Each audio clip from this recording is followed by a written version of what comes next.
There once was a woman whose name we never learn, but her story is unforgettable. She lived in a quiet town called Shunem, nestled among the hills of northern Israel, a place where olive trees swayed in the wind, where farmers tilled the soil under the sun, and where life moved slowly, peacefully. This woman was wealthy, but not loud, respected, but not powerful. Her heart was what made her great.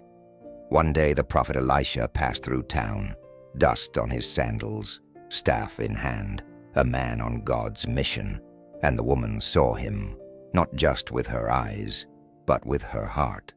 She said to her husband, "Let's invite him in, feed him, let him rest." It started with a meal.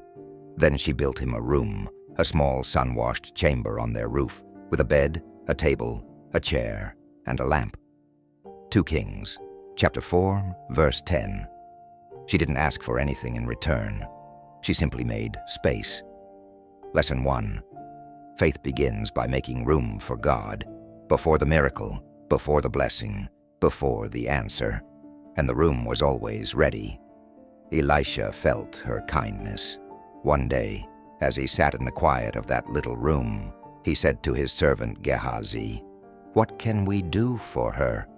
Gehazi replied, "She has no son, and her husband is old." That was it. The hidden ache, the silent longing she had buried. Elisha called her. She stood at the doorway, and the prophet of God spoke words that shook her world. "About this time next year, you shall embrace a son." 2 Kings, chapter 4, verse 16. Her voice cracked.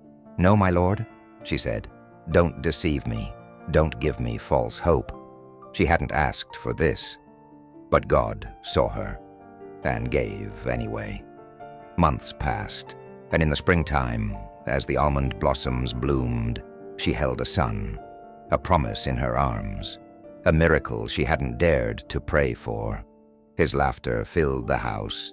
His little feet ran through the hallways. She watched him grow, strong, bright, full of life. Lesson 2.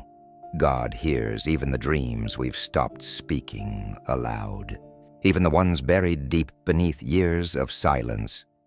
But one morning, under a bright sky, her world shattered. The boy was in the fields with his father when he cried out, "My head, my head." They rushed him home. She held him, his head resting on her lap, and by noon he was gone. 2 Kings chapter 4, verse 20. No breath, no warmth, no sound. Can you feel it? That kind of grief doesn't scream. It just crushes. But she didn't wail. She didn't collapse. She carried his lifeless body up to Elisha's room. She laid him gently on the prophet's bed, the place she had once prepared in faith. And then she closed the door. Lesson 3. When heartbreak comes, true faith carries the pain to the very place where God once moved and waits for him there again. She told her husband, "I must go to the man of God." He didn't understand. It wasn't the Sabbath, not a feast day. All she said was, "It will be all right." 2 Kings chapter 4, verse 23. That wasn't denial. That was faith. A trembling, aching kind of faith, but real. She saddled the donkey and rode to Mount Carmel, miles away. When Elisha saw her from afar, he sent Gehazi to ask, "Is it well with you, with your husband, with your child?" She replied, "It is well." Imagine that.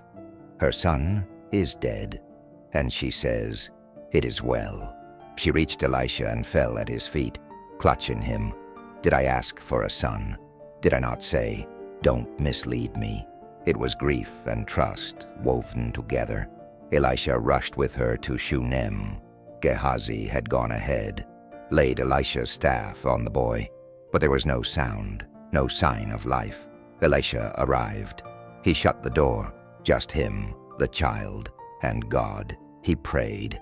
Then he stretched himself over the boy, hands to hands, eyes to eyes, heart to heart. 2 Kings chapter 4, verse 34. The body grew warm. He got up, walked the room, then again. He stretched out over the boy, and suddenly, the child sneezed. Once, twice, 7 times. Then, he opened his eyes. Can you imagine? The first breath of a child who had died. The gift returned. The promise restored. Elisha called for the mother. She entered, trembling. He said, "Take your son." She fell at his feet, overwhelmed with awe and joy. Then, she took her boy into her arms. Lesson 4. God's power doesn't always prevent the storm, but it can bring life even after the grave. Even when all hope is buried, God speaks and breath returns. She had no idea that a simple room would hold a miracle. She had no clue that her quiet kindness would prepare the very space for her greatest sorrow and her greatest joy.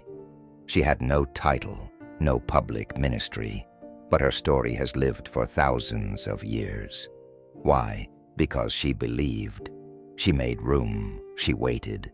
She walked in silence. She clung to hope. Lesson 5. Great faith is not loud. It is often quiet, steady, and unshakable, even when the heart is broken. So today, what room are you building for God? Maybe it's not a roof chamber with a lamp and a bed. Maybe it's a prayer in the dark, a heart that keeps trusting, a whisper that says, "It is well." Even when it hurts, God sees, He remembers, and He still brings life to the lifeless, just like He did in a little room in the quiet town of Shunem.